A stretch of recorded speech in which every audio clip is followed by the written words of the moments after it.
Sebenarnya kita pun cita-cita itu bermain di Ternate dan memenangkan pertandingan di sana. Bagaimana euforia nanti kita lihat.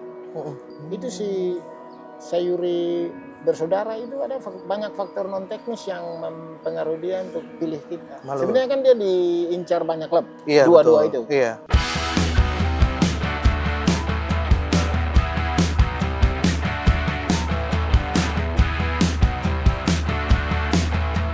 Halo sahabat bola.com, kembali lagi dengan Lebih Dekat. Kali ini saya Muhammad Adiaksa sedang bersama CEO Maluku United, Bapak Willem Nanlohi.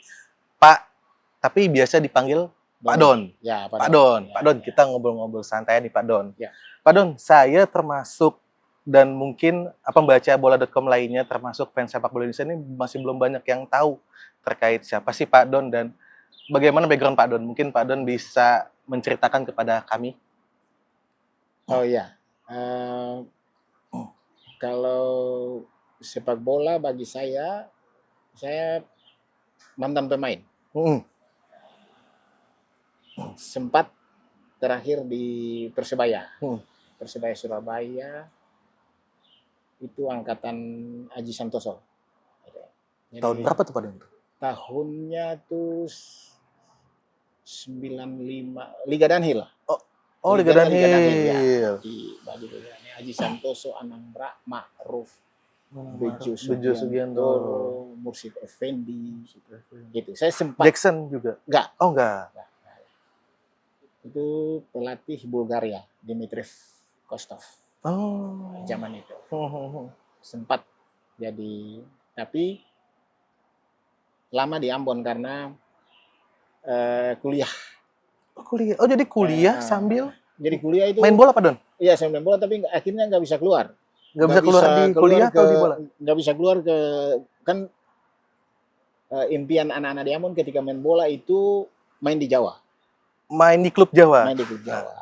Saya terkendala itu di kuliah. Saya orang tua tidak izinkan untuk harus selesai dulu. Selesai kuliah dulu. Nah, akhirnya mudanya itu hanya di PSA Ambon. Persatuan Sepak Bola Ambon. Liga 3 sekarang. Saya kuliah di Fakultas Teknik Universitas Patimura. Teknik mesin kapal. Oh, teknik mesin kapal. Ya, teknik mesin kapal. S1-nya di situ. Selesai kuliah baru saya keluar. Tapi memang semasa kuliah itu karena PSA itu pernah ikut divisi 2 waktu itu, mainnya di Gresik, sempat ditawar Petrokimia Gresik. Petrokimia Gresik. Iya, tapi terkendala itu lagi.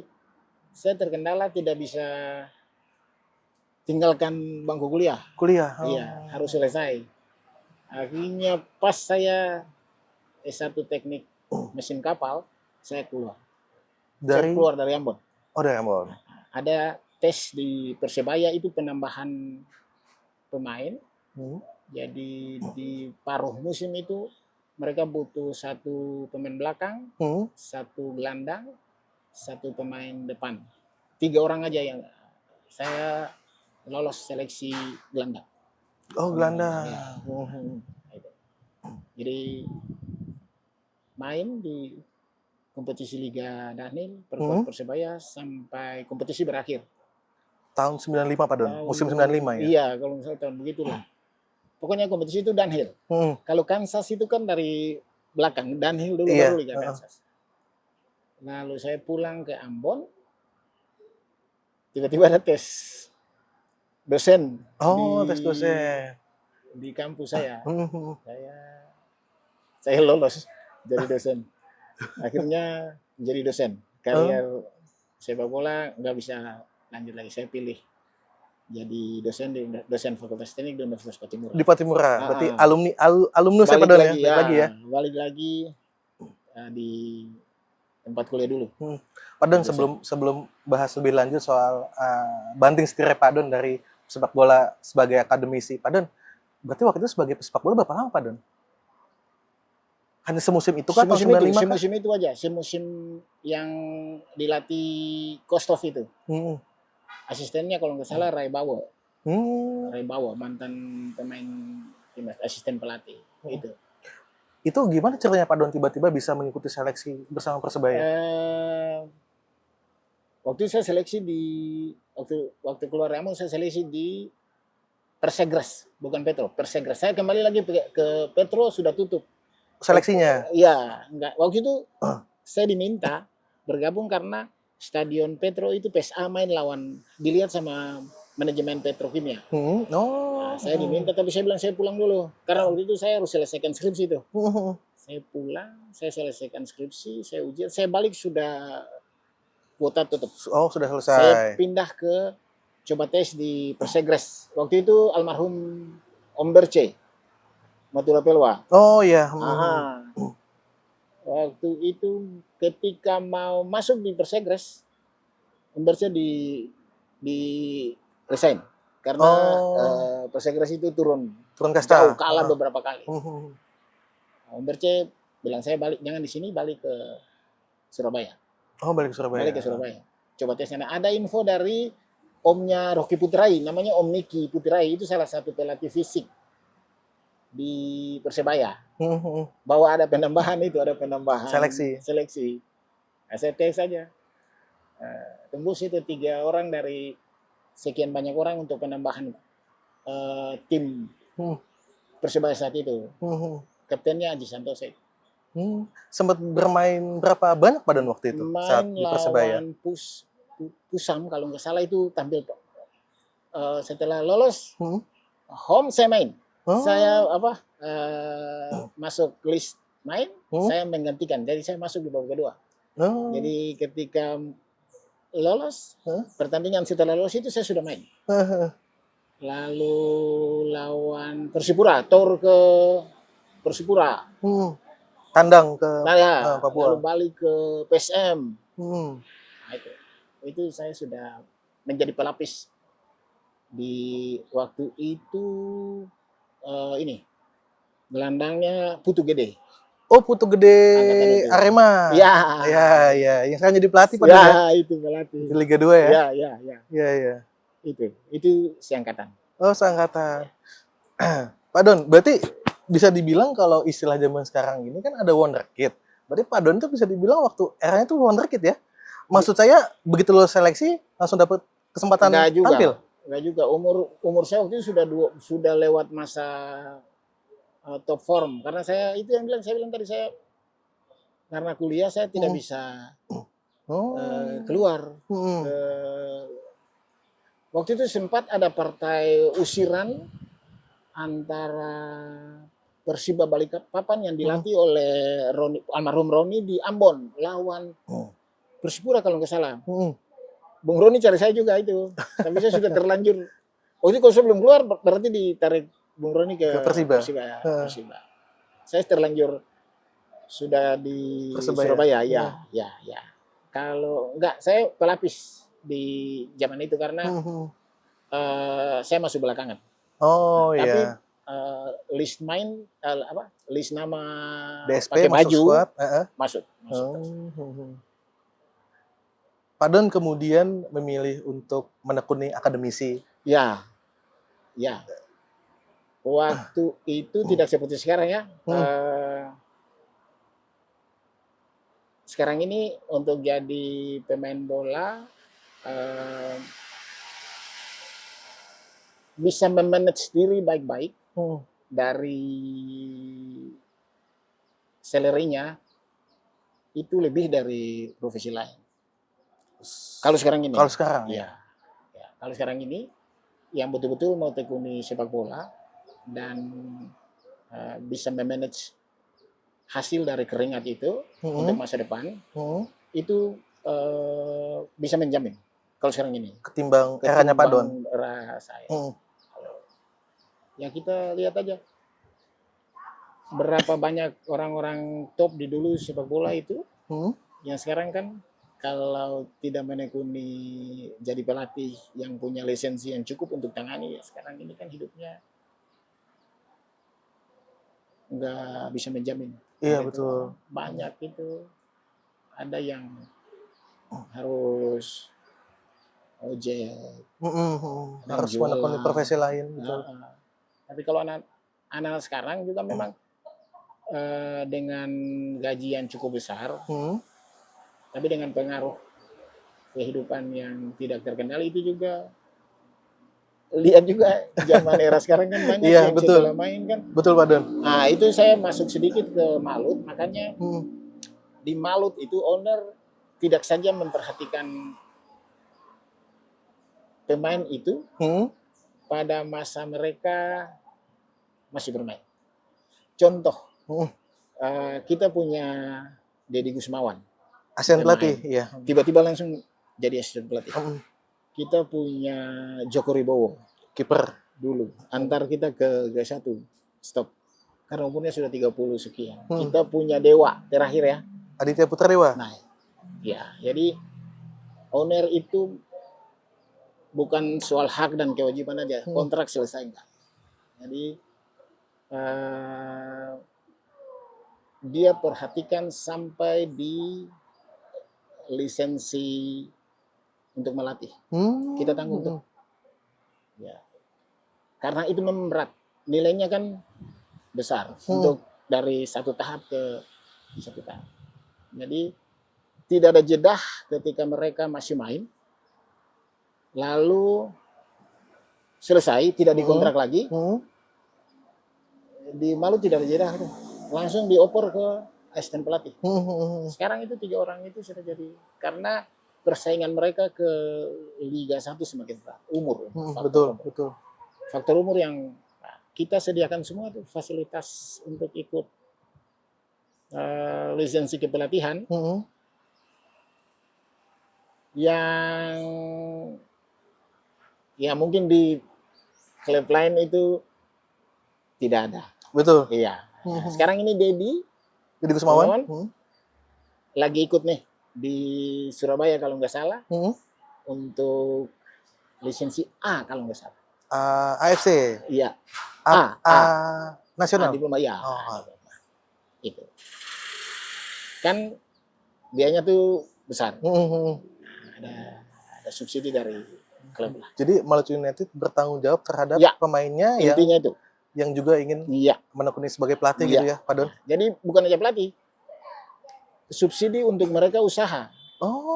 Ya, jadi ada beberapa pemain yang umurnya sudah di atas 30-an itu. Ketika kita masih Liga 2 saja, itu kita sudah subsidi mereka untuk, kalau mereka owner itu memudahkan mereka untuk usaha. Artinya dia berpikir soal itu, soal kalau tidak di-manage baik-baik kontrak mereka itu, mereka nggak bisa apa-apa.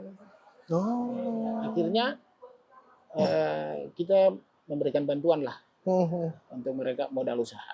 Kalau nggak salah 7 pemain di Liga 2 itu diberikan modal usaha supaya mereka berusaha macam-macam usaha. Salah satu contoh itu Hari Nur itu dia buka usaha toko. Toko sport. Toko olahraga. Toko olahraga. Itu kita modal. Joko itu juga sempat punya usaha peternakan kambing. Peternak kambing. Yang masih main nih Munyang itu punya barbershop sampai sudah 2. Ya, Deddy punya usaha di Medan. Nah, itu. Dan itu tidak berlaku saja untuk artinya di Liga 2 aja sudah begitu. Iya, apalagi di Liga 1 kan? Liga 1. Jadi karena itu maksud baik dari owner, anak-anak juga mengerti. Kadang-kadang owner itu mengintervensi pemakaian uang DP. Gitu. Bukan intervensi untuk hal-hal yang, tapi untuk mereka sendiri. Iya. Jadi sebaiknya dikasih di momen apa? Sebaiknya soal momen, mereka punya selain DP, mereka punya bonus itu soal momen itu. Memang ujungnya ke mereka yang pakai, tapi diarahkan sebaiknya pakai untuk disarankan. Sebaiknya dipakai untuk ini, beli rumah misalnya. Ada beberapa pemain itu yang dibantu untuk karena banyak dengan gaji fantastis, tapi setelah bermain nggak punya rumah. Iya. Itu udah jadi rahasia umum lah, Dok, Ah, di kalangan sepak bola kita. di kita mungkin ya itu konsep football family itu yang dari awal di selalu digomongkan Bang Wesley, football family, owner kita. Nah, itu bagian dari itu. Jadi kita ini keluarga lah. Kalau keluarga kan lain harus lihat lain. Itu. Jadi tidak hanya hak dan kewajiban. Dia punya hak memberikan semuanya kepada tim. Dia wajib dapat apa dari tim. Tapi di balik wajib itu kita tata, kita manage. Nah, soal pekerjaan, soal apa masa depan mereka harus bagaimana. Nah, itu dia tuh. Untuk mereka, bukan untuk kadang-kadang ditambah lah kalau misalnya ada yang kurang, ada yang ini ditambah. Jadi itu contoh-contoh yang dari pemain langsung jadi asisten pelatih. Itu ini tidak terputus tuh. Sekarang kalau mereka selesai nih, tidak bisa bersaing di Liga 1.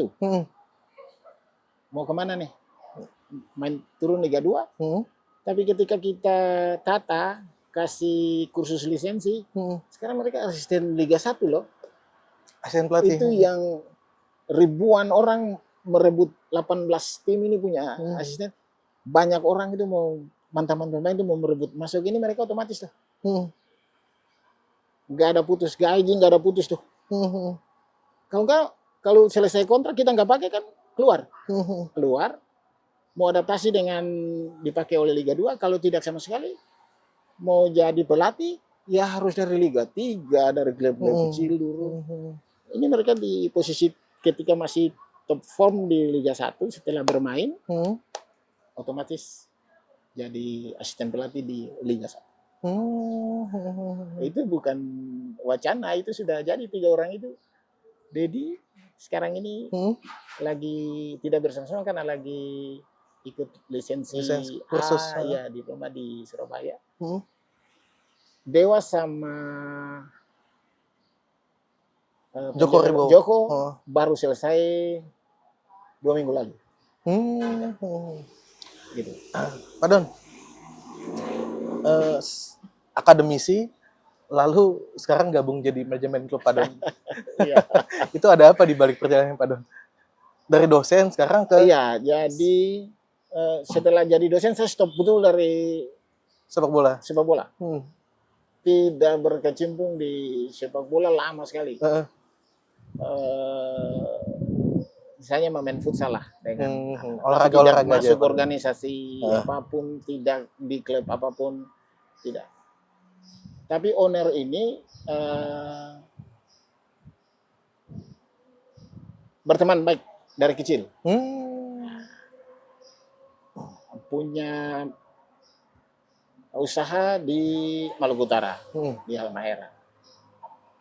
Bincang-bincang tentang dia hobi bola,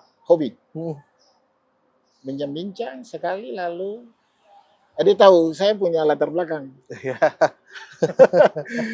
mantan pemain bola, lalu niat utama itu sederhana aja, menyenangkan hati masyarakat Maluku Utara. Itu niat awal yang paling simpel dan sederhana, menyenangkan masyarakat Maluku Utara. Banyak hal dia buat.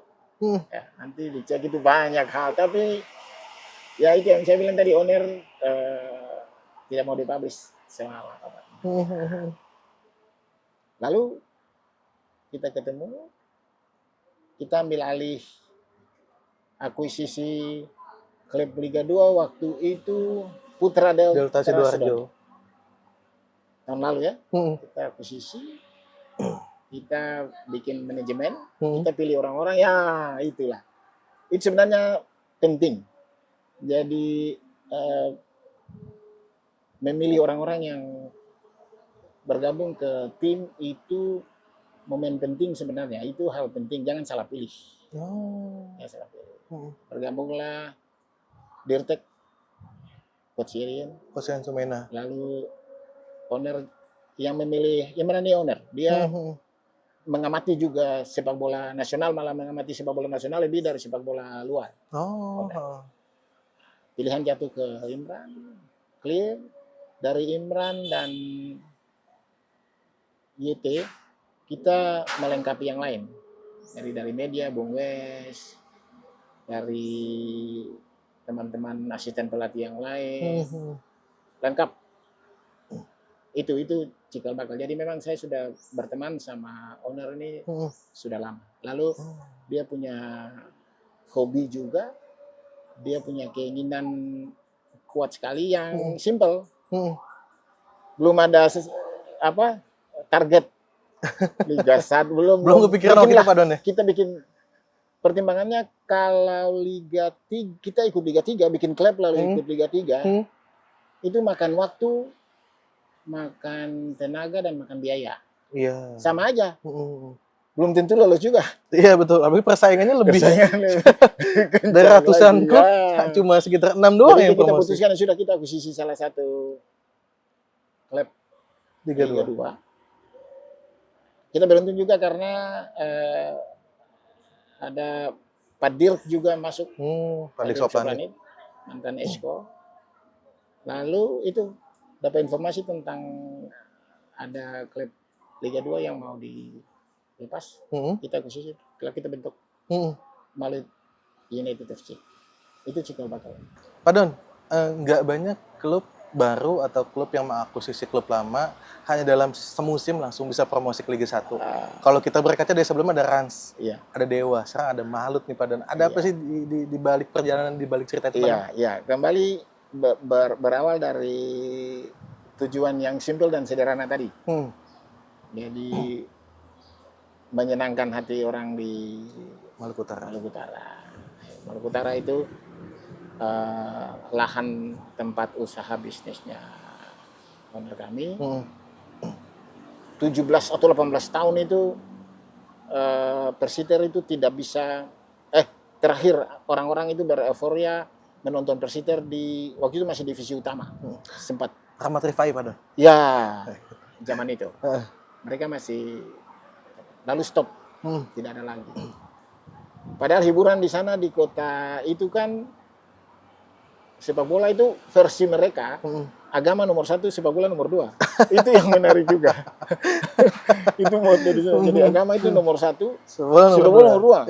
Jadi bagaimana sepak bola itu jadi hiburan betul itu. Betul. Tidak ada yang merespons itu. Dari pemerintah daerah, dari dunia usaha lain, stakeholder berusaha di sana pun tidak mengambil inisiatif itu. Ya sudah, kita ambil. Sekarang menjadi klub kebanggaan dari masyarakat Maluku Utara.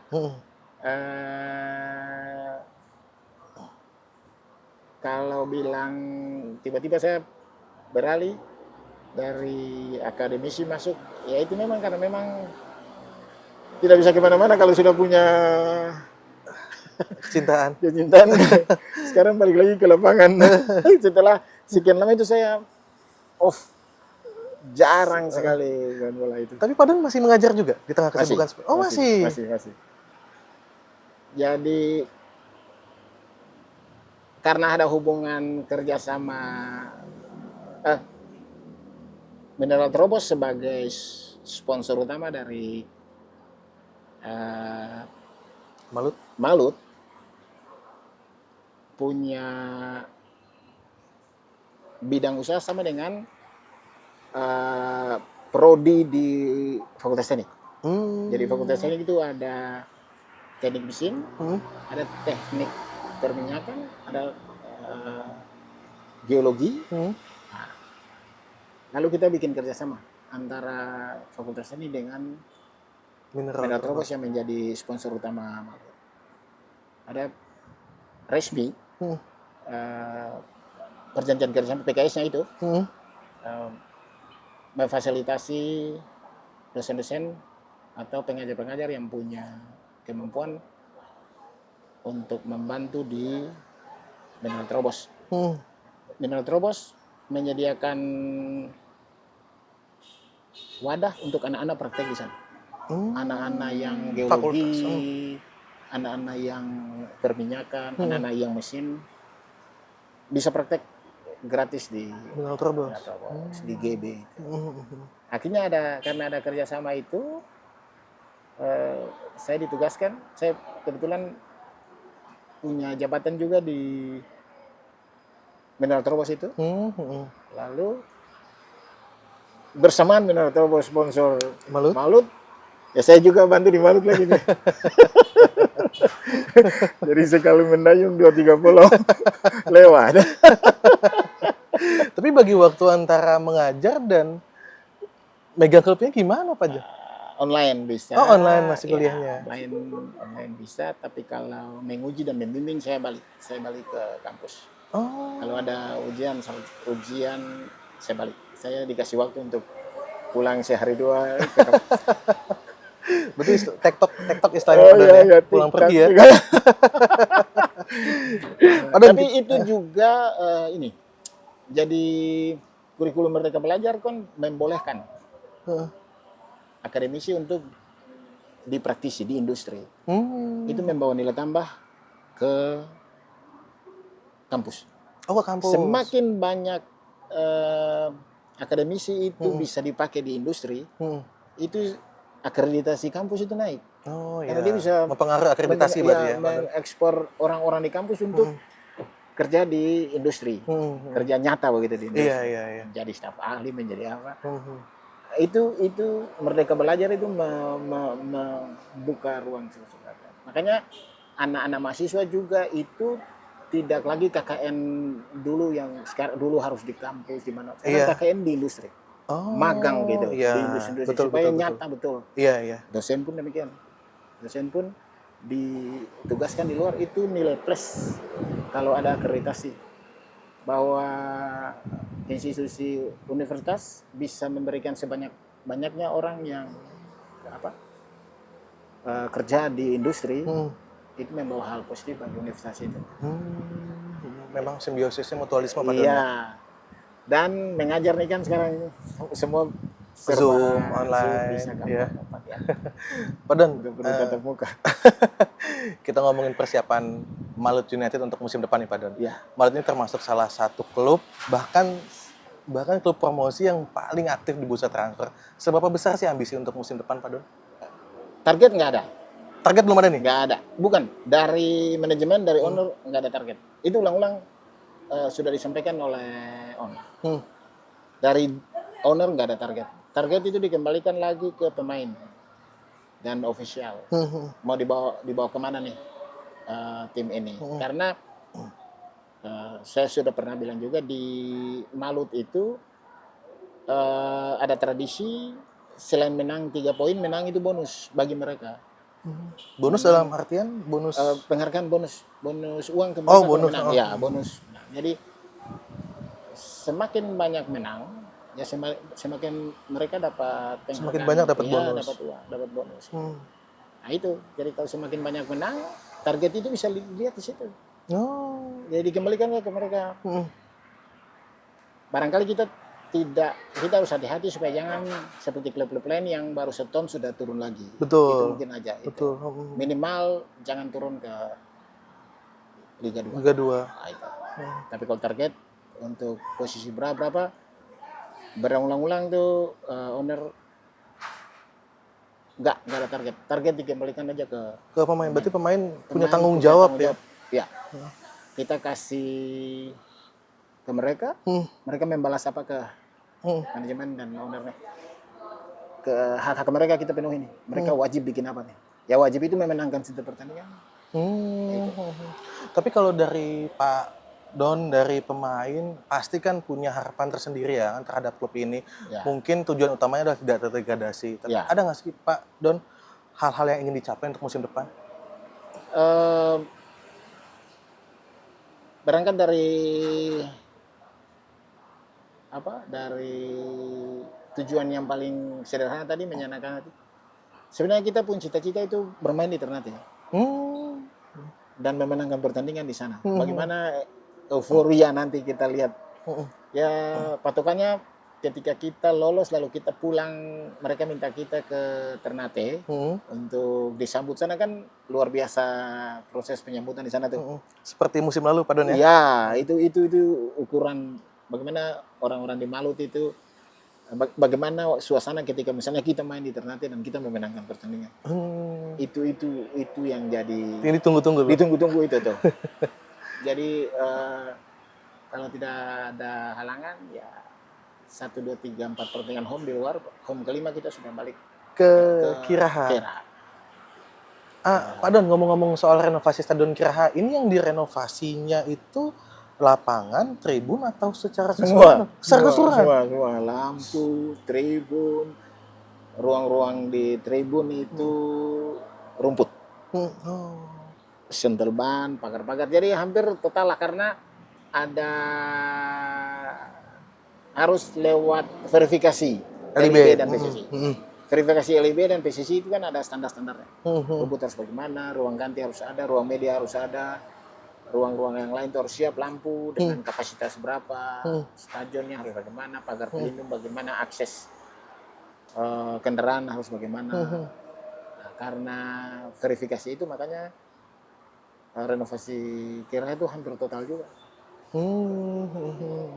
Pak Don, ngomong-ngomong baik lagi soal target, tadi Pak Don bilang kalau target itu diserahkan, dibalikan ke pemain, tapi di satu sisi Malut United bisa dibilang sebagai tim bertabur bintang nih Pak Don untuk musim depan. Berarti ada sesuatu yang mau diraih nih musim depan nih. Bukanlah. Sebenarnya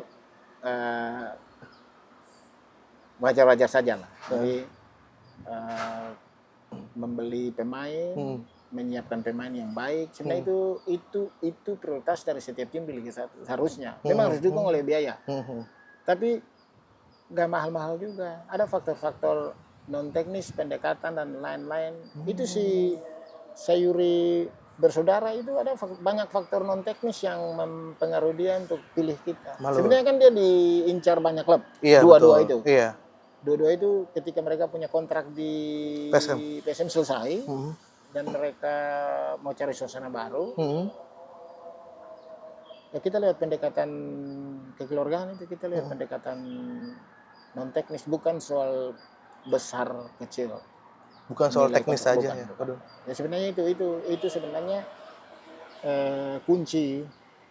Bagaimana jangan melihat mereka saja, ada istri, ada anak-anak, ada keluarga mereka. Nah, itu pertimbangan pemain juga soal itu, bukan soal saya dibayar. Kalau saya dibayar 10 di satu klub, tapi kalau istri saya tidak ikut misalnya, kalau saya dibayar 6, tapi istri saya bisa difasilitasi ikut, itu kan pilihan anak-anak kan di situ. Bagaimana mereka nyaman kalau ada keluarganya. Begitu juga pemain luar.